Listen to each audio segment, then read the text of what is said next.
Yes, students, I'm your physics teacher, Dr. DK Singla, and today we'll start class 11th physics.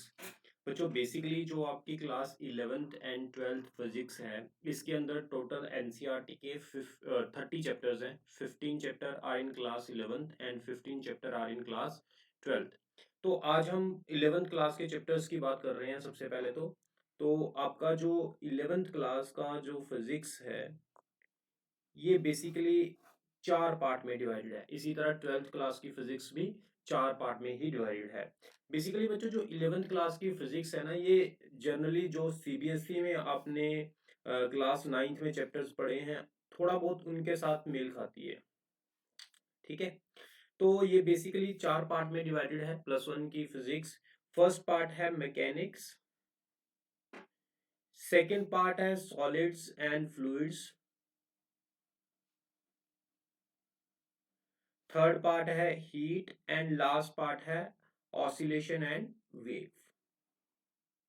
Oscillation and wave, ये जो बच्चों आपका mechanics part है वो NCERT के chapter 1 से ये एनसीईआरटी के चैप्टर 8 तक कवर करता है। 9 एंड 10 चैप्टर जो होता है एनसीईआरटी का सॉलिड एंड फ्लूइड्स है, और 11th एंड 12th जो चैप्टर है वो हीट का है एनसीईआरटी का,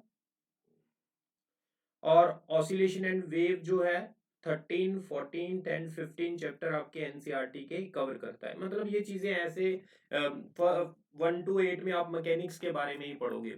ये सॉरी, मैकेनिक्स क्या होता है इसके बारे में हम आगे चल के पढ़ते हैं। तो ये हमारा बेसिकली जो 11th क्लास की फिजिक्स है इसको हम बेसिकली चार पार्ट में डिवाइड करते हैं: mechanics, solid fluids, heat, oscillation and waves. इसमें सबसे इंपॉर्टेंट और सबसे ज्यादा पार्ट जो रहता है वो मैकेनिक्स का है। ऑलमोस्ट 60% वेटेज जो होती है मैकेनिक्स की होती है, और इसको 4 से 5 मंथ कंप्लीट करने में लग जाते हैं मैकेनिक्स को।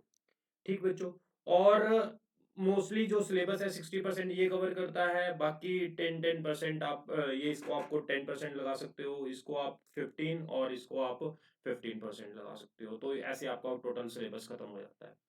तो इसके बाद अगर मैं बात करूं कि हमने फिजिक्स में किन बुक्स को फॉलो करना होता है, ये बेसिकली बच्चों के क्वेश्चंस होते हैं, क्या फॉलो करें क्या नहीं। सबसे पहले तो आपने एनसीईआरटी एक बेसिक बुक है that will help you for board plus competition, दोनों के लिए ही आपको हेल्प करेगी। एनसीईआरटी बुक आपने जरूर रीड करनी है। इसके बाद एनसीईआरटी की बच्चों थोड़ी सी लैंग्वेज टफ होती है, उसको इजीली हम समझ नहीं सकते। तो इसलिए आपको जो है बच्चे रेफरेंस बुक्स एनसीईआरटी के लिए लेते हैं, like Pradeep, modern, number of books हैं, there are so many books in market. तो आप किसी भी बुक के लिए जा सकते हो। I basically recommend you Pradeep. अगर आप रेफरेंस बुक कोई पढ़ना चाहते हो तो आप प्रदीप पढ़िए, अच्छी बुक है।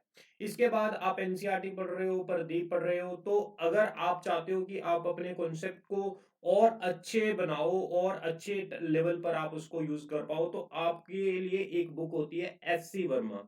ये थोड़ी सी बच्चों आपको तब कर पाओगे जब आपके कॉन्सेप्ट्स बने हुए हैं, आपके कॉन्सेप्ट्स क्लियर हैं। अदरवाइज आपको एससी वर्मा टफ लगने वाली है। एससी वर्मा आप तभी कर पाओगे अगर आपको बेसिक कॉन्सेप्ट चीजें आती है, एनसीईआरटी प्रदीप आपको अच्छी तरह आती है। इसके बाद आप अगर जेई का एग्जाम दे रहे हो तो जेई के प्रीवियस ईयर बुक आप बाय कर सकते हो, और अगर नीट का एग्जाम देना चाहते हो तो आप नीट के लिए प्रीवियस ईयर बुक ले सकते हो। यानी आपने एक प्रीवियस ईयर बुक बाय करनी होती है। ये मेनली चार बुक्स होती हैं जिनको आप फॉलो करके बहुत अच्छे लेवल पर एग्जाम को आप क्रैक कर सकते हो। ठीक है बच्चों, और हमारा क्या प्रोसेस रहेगा, हम कैसे क्लासेस आपको देंगे। हमारा सबसे पहले तो ये ऑनलाइन प्लेटफॉर्म रहेगा। फुल ईयर आपको कोर्सेज क्लासेस मिलेंगी, लाइव क्लासेस होंगी। कोई आपको प्री रिकॉर्डेड लेक्चर नहीं होगा। प्री रिकॉर्डेड लेक्चर आपको कंसेप्ट क्लियरिटी के लिए दिया जाएगा, उसके बाद डेली आपकी लाइव क्लासेस होगी, वीकली आपके टेस्ट होंगे, एक week subjective, objective, alternative test यहाँ पर चलते हैं। तो हम क्या करेंगे, आपको एक तो डेली क्लास होगी आपकी, और इसके अंदर आपको क्लास नोट्स बनाएंगे। जो ये बच्चों क्लास नोट्स होंगे इसके अंदर आपके कॉन्सेप्ट्स बनाया जाएगा, कॉन्सेप्ट क्लैरिटी की जाएगी, कॉन्सेप्ट को कैसे पढ़ना है वो चीजें आपको सिखाई जाएंगी। तो क्लास नोट्स की हेल्प से ही आप NCERT, Pradeep, SC Verma previous year के क्वेश्चंस को सॉल्व कर सकते हो। ये बहुत इंपॉर्टेंट है, क्लास नोट्स आपको पूरे 11th और पूरी 12th में काम देंगे। तो आपने बहुत अच्छे ढंग से नीट एंड क्लीन आपने नोटबुक्स बनानी है।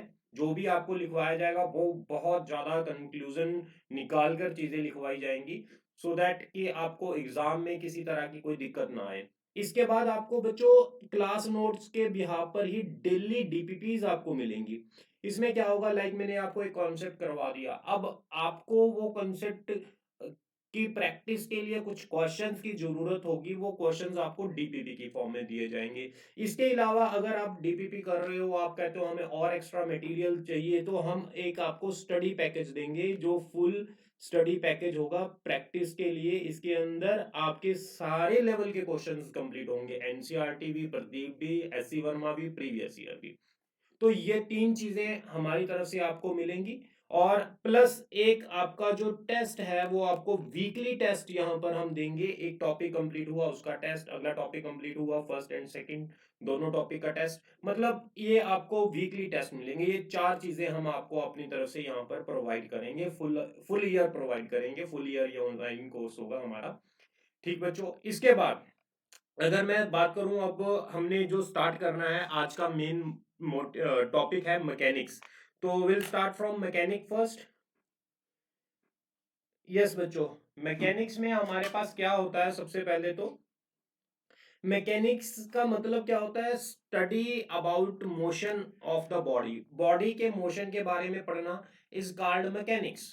ठीक है, तो मैकेनिक्स के अंदर बेसिकली हम मैकेनिक्स को दो पार्ट में डिवाइड करते हैं। One is kinematics, second is dynamics. बच्चों दोनों में क्या डिफरेंस है वो आप समझो। एक हमारे पास बॉडी है, let us suppose a body having velocity u, इसकी कुछ देर बाद वेलोसिटी v हो जाती है। ठीक, बॉडी की इनिशियल वेलोसिटी u है और ये कुछ डिस्टेंस कवर करने के बाद, s डिस्टेंस कवर करने के बाद इसकी वेलोसिटी v हो जाती है।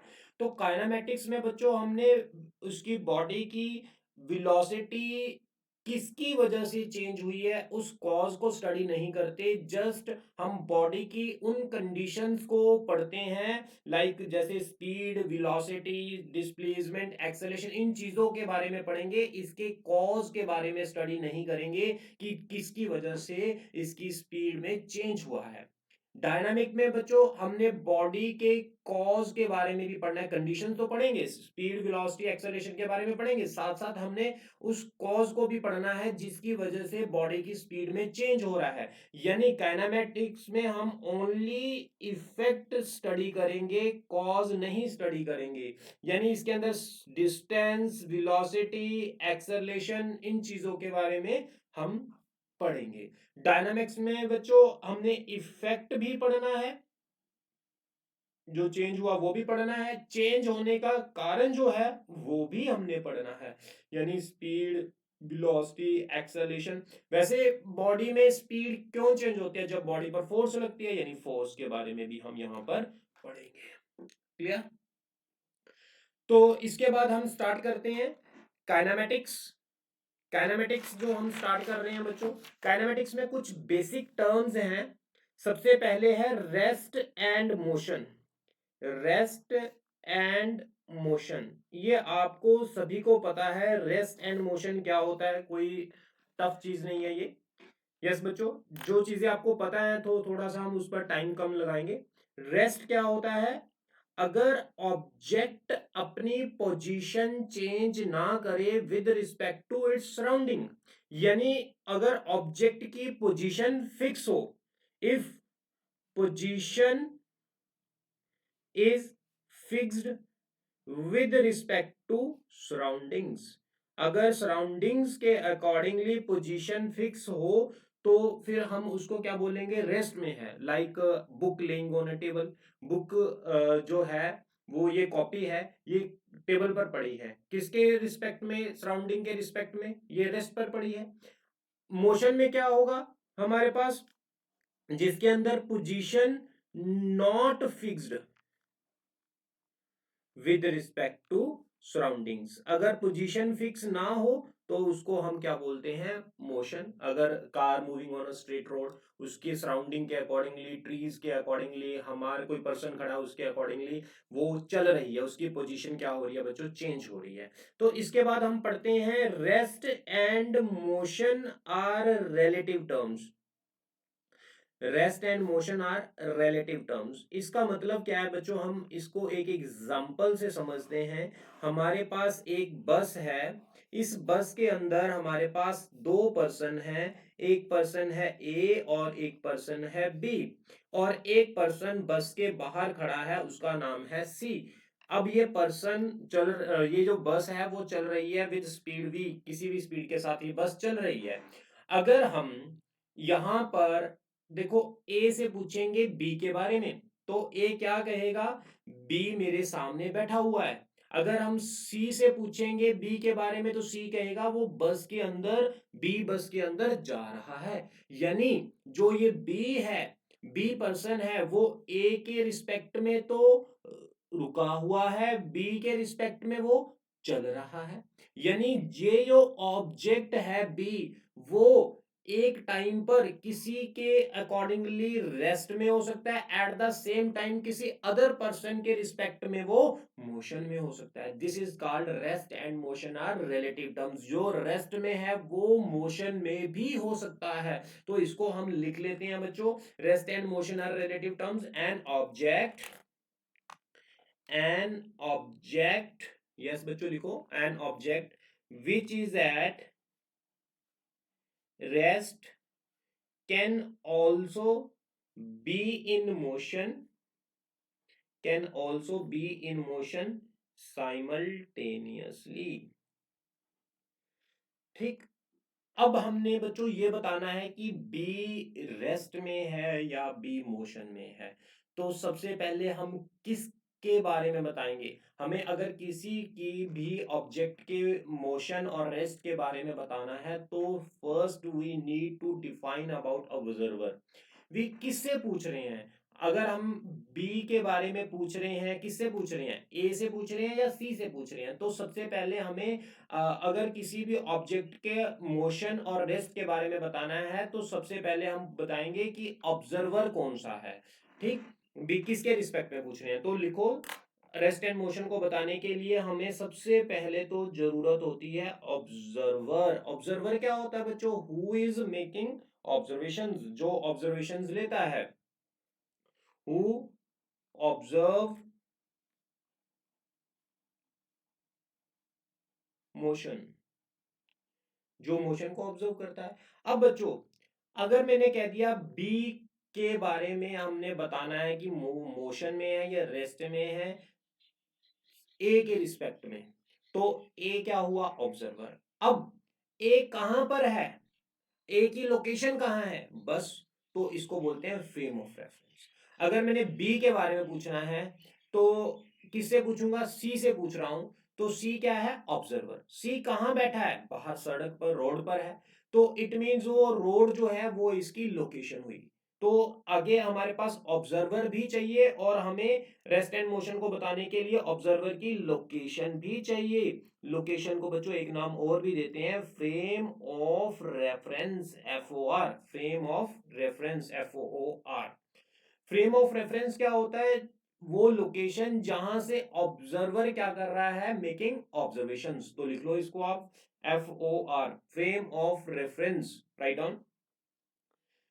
द प्लेस, यस बच्चों, the place from where observer is making observations, जहां से ऑब्जर्वर ऑब्जर्वेशंस लेता है, उस लोकेशन को हम क्या बोलते हैं, फ्रेम ऑफ रेफरेंस। यहां तक आप लोगों को कोई डाउट तो नहीं है। यस बच्चों, आगे चले हम, बिल्कुल सिंपल सिंपल हम कर रहे हैं। पहले हम बहुत बेसिक करेंगे, धीरे धीरे हम एडवांस करते जाएंगे, और इसके बाद हमारे पास आगे है डायरेक्शंस। बच्चों आपको ये तो पता होगा डायरेक्शंस, नॉर्थ किस तरफ होता है, साउथ किस तरफ होता है, ऐसे होता है हमारा नॉर्थ, ऐसे होता है साउथ, इस तरफ होता है ईस्ट, इस तरफ होता है वेस्ट। बच्चों नॉर्थ का मतलब होता है हमने जो जाना है आगे जाना है, ऐसे जाना है नॉर्थ, साउथ बैक, ईस्ट ऐसे, वेस्ट ऐसे। क्लियर? नॉर्थ हमने जाना है ऐसे जाना है बच्चों, साउथ हमने जाना है ऐसे, ईस्ट हमने जाना है इस तरफ, वेस्ट हमने जाना है इस तरफ। कई बच्चे नॉर्थ को ऊपर मानते हैं, जब नॉर्थ की तरफ बात करते हैं तो ऊपर मानते हैं, ऊपर नॉर्थ नहीं है बच्चों, ऊपर है वर्टिकल अपवर्ड और नीचे है वर्टिकल डाउनवर्ड। क्लियर? अब इसके अंदर मैं आपको कुछ चीजें और बता रहा हूं डायरेक्शन के रिलेटेड। ये नॉर्थ है हमारा, ये ईस्ट है, ये साउथ है, ये वेस्ट है। क्लियर? अब तुम्हें इस चीज को मैं क्या कहूंगा, इसको बोलेंगे north east, this is called north east. इसी तरह मैं इसको क्या कहूंगा, south west, this is called south west. Okay बच्चों, तो इसको हम क्या कहेंगे, इस चीज को नॉर्थ वेस्ट, इसको हम क्या कहेंगे, साउथ ईस्ट। ये आपने चीजें याद करनी है। ओके, इसके बाद कुछ और चीजें मैं बता रहा हूं। अगर हमें, ये मेरा ओरिजिन पॉइंट है, अगर मुझे ये कह दिया कि मैं नॉर्थ की तरफ जा रहा हूं, ऐसे नॉर्थ की तरफ जा रहा हूं, जाते जाते मैंने राइट टर्न ले लिया, तो राइट टर्न किधर होगा, नॉर्थ से राइट इस तरफ होगा, लेफ्ट इस तरफ होगा। यस बच्चों। अगर मुझे ये कह दिया कि मैं ईस्ट की तरफ जा रहा हूं, ऐसे ईस्ट की तरफ जा रहा हूं, तो मैंने आगे राइट टर्न लिया है बच्चों। ईस्ट की तरफ जाते हुए राइट टर्न आप लेकर देखो कैसे होगा। अगर हम ऐसे जा रहे हैं तो हमारा राइट इधर होगा और लेफ्ट इधर होगा, तो ये हमारा लेफ्ट होगा और ये हमारा राइट होगा। इसी तरह अगर हम ओरिजिन से, ओरिजिन मतलब स्टार्टिंग पॉइंट, यहां से हम चल रहे हैं, अगर मैं साउथ की तरफ जा रहा हूं ऐसे, तो मेरा नॉर्थ लेफ्ट कौन सा होगा, राइट कौन सा। अगर अगर मुझे कह दिया कि मैंने साउथ से लेफ्ट लेना है, तो मैं अगर मैं इस तरफ जाऊंगा ऐसे, तो ये मेरा राइट होगा और ये मेरा लेफ्ट होगा। इसी तरह अगर मैं वेस्ट की तरफ जा रहा हूं, तो मेरा राइट कौन सा होगा और लेफ्ट कौन सा होगा। अगर मैं वेस्ट की तरफ जा रहा हूं, ये मेरा राइट होगा और ये मेरा लेफ्ट होगा। यस बच्चों, यहां तक कोई डाउट तो नहीं है। इसी तरह अगर मैं, ये हमारा नॉर्थ है, अगर मुझे कह दिया कि मैं क्लॉक वाइज रोटेट करना चाहता हूं, clock wise, clock wise rotation कैसे होती है ऐसे, ठीक है, यानी राइट साइड जो टर्न होगा उसको क्या बोलेंगे, क्लॉकवाइज। अगर मुझे इसको बोलेंगे क्लॉकवाइज, जैसे क्लॉक में नीडल्स रोटेट करती है ना वैसे। अगर मुझे ये कह दिया कि हमने एंटी क्लॉकवाइज रोटेट करना है, तो हमने क्या करना है, जो हमारा लेफ्ट है उस तरफ हमने रोटेट करना है। इसको बोलते हैं एंटी क्लॉकवाइज रोटेशन। ठीक है, हमने लेफ्ट हैंड साइड से रोटेट करनी है anti clockwise, right hand side से हमने रोटेट करनी है क्लॉकवाइज। क्लियर? इसके बाद एंगल की रोटेशन अगर हमें बता दी बच्चों, अगर हमें एंगल की रोटेशन बता दी, ये मेरा नॉर्थ है, ये मेरा साउथ है, ये मेरा ईस्ट है, ये मेरा वेस्ट है। अगर मैंने एंगल से रोटेट करना है, मुझे कह दिया कि नॉर्थ से मैंने 45 डिग्री रोटेट करना है ईस्ट की तरफ, तो नॉर्थ से मैंने क्लॉकवाइज रोटेट करना है, तो ये 45 डिग्री ये हुआ। अगर मुझे नॉर्थ से 90 डिग्री रोटेट करने के लिए कहा गया तो ये होगा। अगर नॉर्थ से मैंने 135 रोटेट करना है तो ये हो गया। अगर नॉर्थ से मैंने 180 रोटेट करना है तो ये हो गया। 180 रोटेशन का मतलब होता है बिल्कुल ऑपोजिट जाना। अगर मैंने नॉर्थ से क्लॉकवाइज 225 रोटेट करना है तो बच्चों ये होगा। अगर मैंने नॉर्थ से 225 के बाद 270 रोटेट करना है तो ये होगा। अगर मैंने नॉर्थ से 315 तक रोटेट करना है तो ये होगा। अगर नॉर्थ से 360 रोटेट करना है तो ये होगा क्लॉकवाइज। यस बच्चों, इसमें कुछ डाउट है आपको? क्लियर है।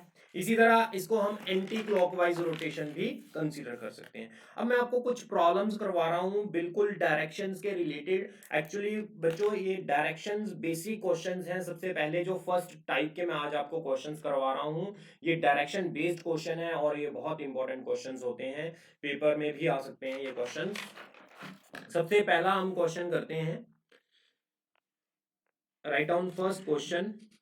A man starting from a man starting from his home, a man starting from his home walks 5 kilometer towards east, and then he turns left and goes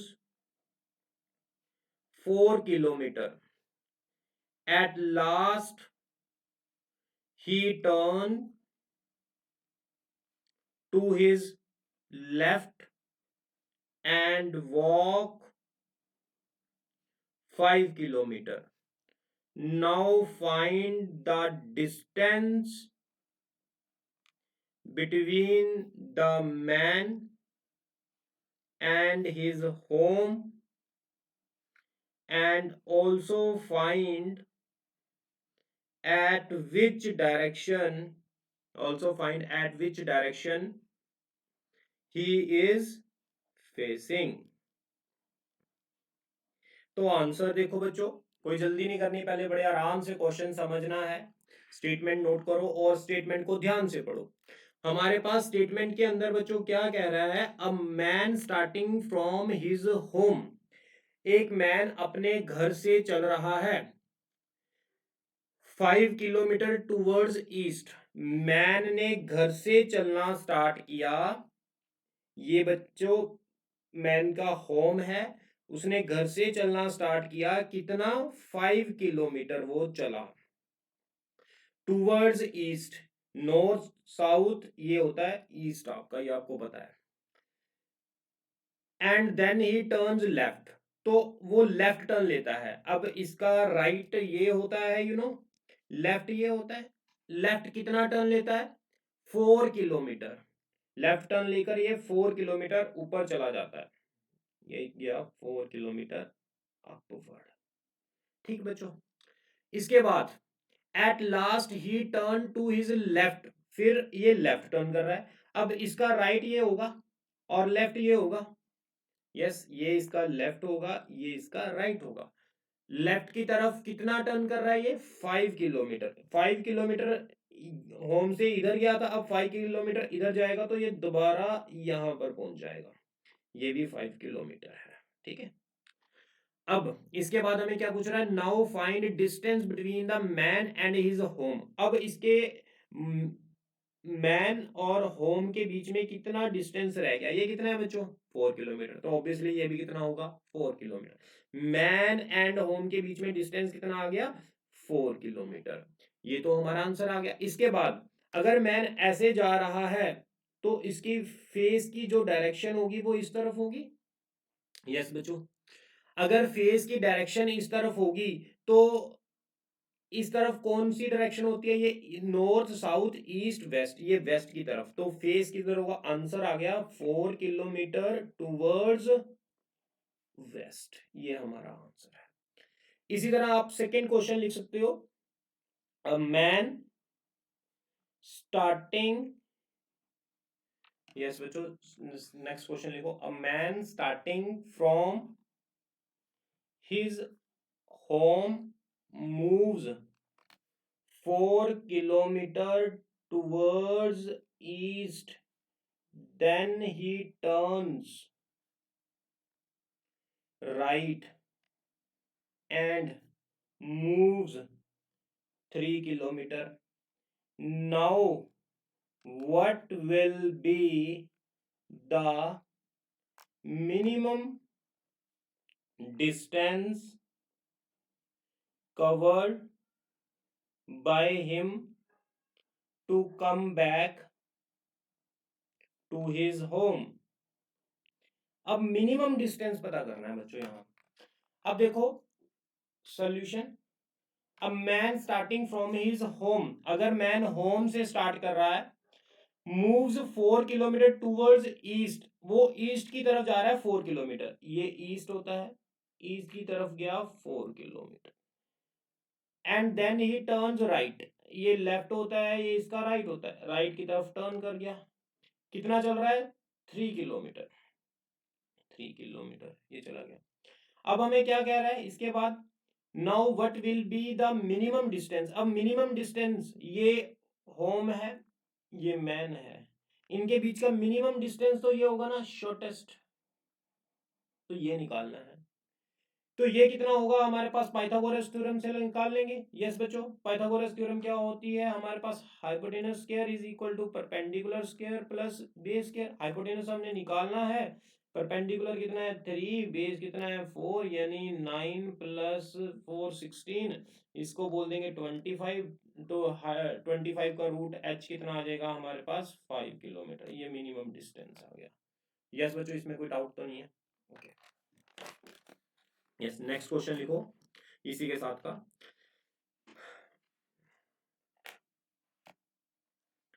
a man is facing south, yes बच्चों, a man is facing south, he turn he turns he turns 135 degree in the anti-clockwise, he turns 135 degree in the anti-clockwise direction, and then 180 degree in the clockwise direction, which,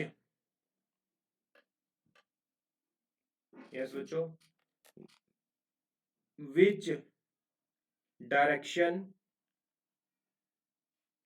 is he facing now, which direction is he facing now, ये हमने बताना है अब वो किस direction में face कर रहा है। तो solution, a man is facing south, ये हमारे पास नॉर्थ है, ये साउथ है, ये ईस्ट है, ये वेस्ट है, he turns 135 in the anti-clockwise direction, then 180 degree in clockwise direction, पहले वो क्या कर रहा है, man is facing south, he turns 135 degree in the anti clockwise direction and 180 degree in the clockwise direction. बच्चों क्लॉकवाइज रोटेशन क्या होती है और एंटी क्लॉकवाइज रोटेशन क्या होती है? यस बताओ, क्लॉकवाइज कैसे रोटेट करेगा हमारे पास, अगर मैंने, ये मुझे लगता है ये डायरेक्शन थोड़ी सी गलत तो नहीं है कहीं, ठीक है, साउथ से कह रहा है हमें, साउथ ये है, साउथ की तरफ, साउथ से मैन किस तरफ रोटेट कर रहा है, anti clockwise, anti clockwise rotation क्या होती है, ऐसे क्लॉकवाइज होती है, ऐसे एंटी क्लॉकवाइज होती है, एंटी क्लॉकवाइज कितना रोटेट कर रहा है 135, अगर मैं एंटी क्लॉकवाइज 135 रोटेट करना चाहता हूं तो ये मेरा 90 हुआ, यहां तक, यहां तक मेरा 45 हुआ, तो ये मेरा बन गया टोटल 135 डिग्री, यानी ये रोटेशन हुई 135। ठीक, अब यहीं से कह रहा है and then 180 degree in clockwise, अब यहीं से यहां पर जो है ये कौन सी डायरेक्शन है, इसको बोलेंगे north east.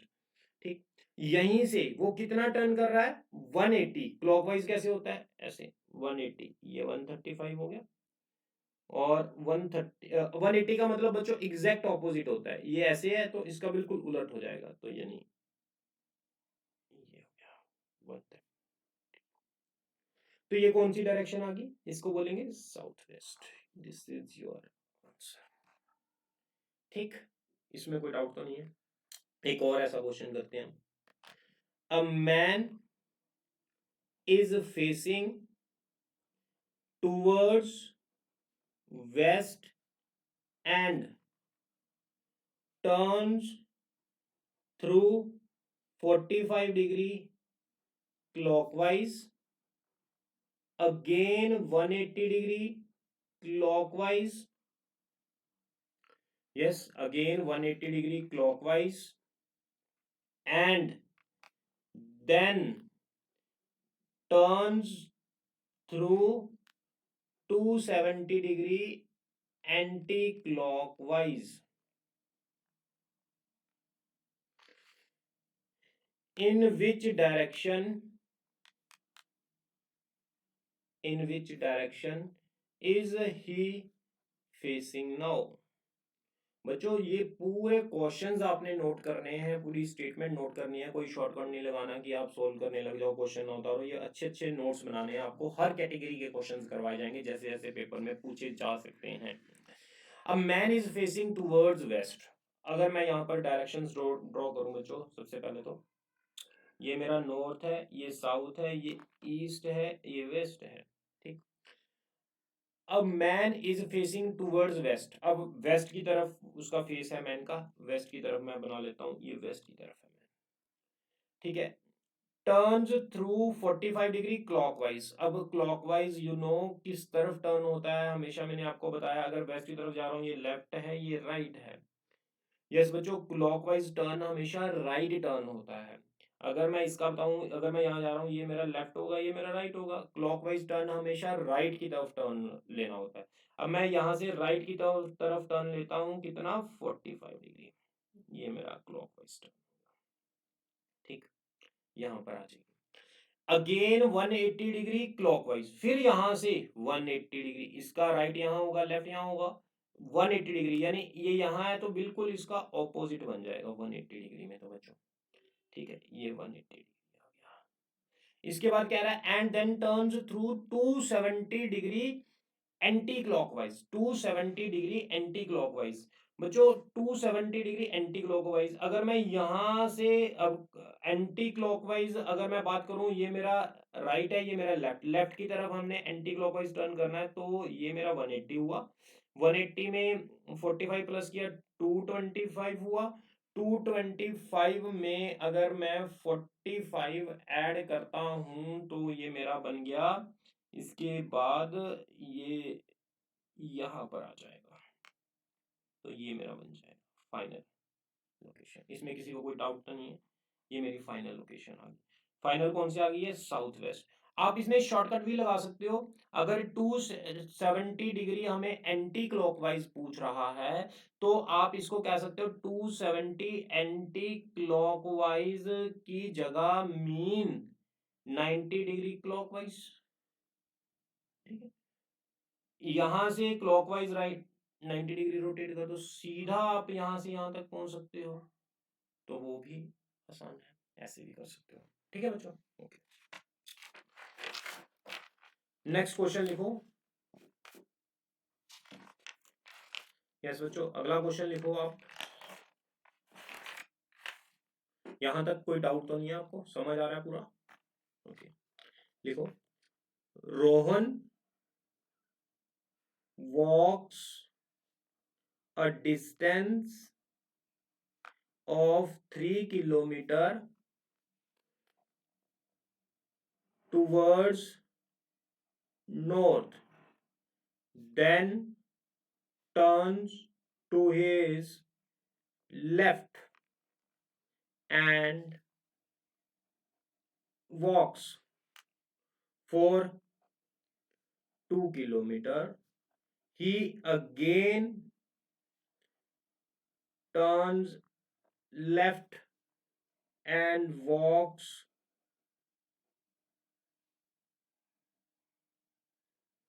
for 3 kilometer. At this point, he turns to his left and walk for 3 kilometer. How many kilometers is he from the starting point? देखो बच्चों, क्वेश्चन में क्या कह रहा है, Rohan walks a distance of 3 kilometre. Rohan 3 kilometre चल रहा है टूवर्ड्स नॉर्थ। पहले हम बना लेते हैं directions, north, south, east, west. Rohan north की तरफ चल रहा है 3 किलोमीटर। अगर मैं नॉर्थ की तरफ रोहन को चलाऊं, 3 किलोमीटर चल गया। Then turn to his left. अब ये रोहन का राइट होगा, ये लेफ्ट होगा। अब वो लेफ्ट की तरफ टर्न कर रहा है और कितना चल रहा है, 2 किलोमीटर। 2 किलोमीटर चला देते हैं यहाँ। ही अगेन टर्न लेफ्ट। अब ये इसका राइट होगा और ये लेफ्ट होगा। And walk for 3 kilometre. अब ये 3 किलोमीटर था और ये भी 3 किलोमीटर, वापस यहाँ इसी लाइन पर आ जाएगा। 3 kilometre. At this point he turn to his left. अब ये इसका राइट होगा, ये लेफ्ट, तो इधर को टर्न कर रहा है। कितना चल रहा है, 3 किलोमीटर। बच्चों ध्यान रखना, बच्चे यहां तक ही 3 किलोमीटर लगा देते हैं। यहां तक तो हमने 2 किलोमीटर अज्यूम किया है, तो ये 3 किलोमीटर थोड़ा सा आगे जाएगा, यहां तक जाएगा। ये टोटल होगा 3 किलोमीटर। ठीक है। How many kilometre is he from the starting point. अब वो स्टार्टिंग पॉइंट कौन सा था, ये वाला। और फाइनल पोजीशन ये है, तो कितना डिस्टेंस है वो स्टार्टिंग पॉइंट से, कितनी दूरी पे है, 1 किलोमीटर। और किस तरफ है, ईस्ट की तरफ। उल्टा भी पूछ लेते हैं कई बार कि स्टार्टिंग पॉइंट रोहन से किस तरफ है। अगर स्टार्टिंग पॉइंट पूछे रोहन से स्टार्टिंग पॉइंट, तो वेस्ट की तरफ है। ये स्टार्टिंग पॉइंट रोहन से वेस्ट की तरफ है और स्टार्टिंग पॉइंट से रोहन की जो फेस है वो ईस्ट की तरफ है। तो answer is 1 kilometre towards east. ये आ जाएगा 1 किलोमीटर टूवर्ड्स ईस्ट। ठीक है, यहां तक बच्चों कोई डाउट तो नहीं है। एक बार देख सकते हो अगर आप क्वेश्चन को देखना चाहते हो तो। एक क्वेश्चन मैं आपको और करवा रहा हूं इसी के related. Write down next question, last question of today lecture. A child, write down, a child is looking for his father. He went 90 meters in the east before turning to his right. Before turning to his right. He went 20 meters before turning to his right. Again to look for his father at his uncle place. 30 meter, 30 meter from his 30 meter from this point.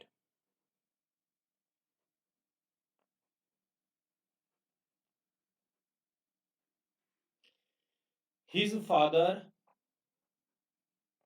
his father was not there. Was not there. From here, he went 100 meters to the north before meeting his father in a street. How far did the son meet his father from the starting point, ये आपने question solve करना है। Start करते हैं बच्चों।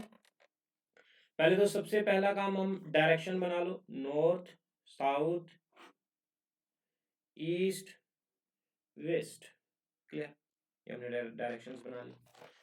देखो सबसे पहले तो इसके अंदर a child is looking for his father, ठीक, he went 90 metre in the east, पहले वो 90 मीटर जा रहा है किस तरफ, ईस्ट की तरफ, before turning to his right, पहले तो जो चाइल्ड है वो 90 मीटर ईस्ट की तरफ जा रहा है, आप 90 मीटर ईस्ट की तरफ ड्रॉ कर दो, 90 मीटर ईस्ट, चाइल्ड जो जा रहा है हम वो 90 मीटर ईस्ट की तरफ जा रहा है, मैं यहाँ पर ड्रॉ कर रहा हूँ, एक चाइल्ड है वो 90 मीटर चला गया ईस्ट की तरफ, ठीक है, यहां तक। आगे हमें क्या कह रहा है, before turning to his right, he went 20 metre before turning to his right again, a child is looking for his father, he went 90 meter in the east, 90 metre चला गया ईस्ट की तरफ, before turning to his right, right turn करने से पहले 90 metre चला गया, he went 20 metre before turning to his right again, अब वो 20 मीटर जा रहा है राइट टर्न लेने के बाद, ये इसका लेफ्ट होगा ये इसका राइट होगा, अब ये 20 मीटर जा रहा है राइट टर्न लेने के बाद, आगे क्या कह रहे हैं, he went 20 meter before turning to his right again to look for his father at his uncle from 30 meter from this point, क्या कह रहा है, 20 मीटर के बाद फिर उसने राइट टर्न लेना है, 20 मीटर के बाद ये इसका लेफ्ट होगा ये राइट होगा, राइट टर्न लेना है कितने मीटर दूर, 30 मीटर दूर, ये मैं यहां पर बना लेता हूं, 30 मीटर दूर तक जा रहा है, uncle place 30 metre from his this point, his father was not there, यहां पर उसके फादर भी नहीं है, ठीक है, फ्रॉम हियर, अब from here he went 100 metre to the north, अब नॉर्थ किधर को है, नॉर्थ किधर को बच्चे, ऊपर को, अब इस पॉइंट से कहता है वो ऊपर को नॉर्थ की तरफ कितना चला जाता है बच्चा, नॉर्थ की तरफ चला जाता है 100 मीटर, ठीक है, 100 मीटर नॉर्थ की तरफ चला गया, आगे हमें क्या कह रहा है, नॉर्थ की तरफ 100 मीटर चला गया, before meeting his father in a street, ये 100 मीटर जाने के बाद इसका स्टार्टिंग पॉइंट कौन सा था बच्चेगा, स्टार्टिंग पॉइंट तो ये था, ये हमारा स्टार्टिंग पॉइंट था, अब कह रहा है यहां पर उसे उसके फादर मिल गए, how far did the son meet from his father from the starting point, अब स्टार्टिंग पॉइंट से वो कितनी दूरी पर है, ये वाला डिस्टेंस है स्टार्टिंग पॉइंट से, हाँ जी बच्चों, अब मैंने ये साइड निकालनी है ये साइड निकालनी है, अब ये देखो टोटल कितनी है 90, ये कितनी है 30, तो ऑब्वियसली हमारे पास ये वाली साइड कितनी हो जाएगी, ये वाली साइड, ये टोटल 90 है ये 30 है, तो ये कितनी हो जाएगी, 90 में से 30 माइनस किया 60 मीटर, ये मेरे पास 100 है टोटल, ये मेरे पास 20 है, तो ये कितनी रहेगी बच्चों, ये रहेगी हमारी 80, ये हमने हाइपोटेनस पता करना, हाइपोटेनस का स्क्वायर 80 का स्क्वायर 60 का स्क्वायर, ये कितना आ जाएगा 1600 3600 एच स्क्वायर, इसको H square is equal to जब आप इसको प्लस करोगे तो ये कितना आ जाएगा, सॉरी 6400 आ जाएगा, इसको आप प्लस करोगे 10,000 आ जाएगा, जब आप इसका रूट लोगे तो 100 मीटर। यस बच्चों, दैट्स ऑल फॉर टुडे, ये आज का लेक्चर हमारा कंप्लीट हुआ, और आपको इस क्वेश्चंस के रिलेटेड आपको शीट मिल जाएगी और आप ऐसे क्वेश्चंस प्रैक्टिस कर सकते हो। ओके बच्चों, टेक केयर, बाय।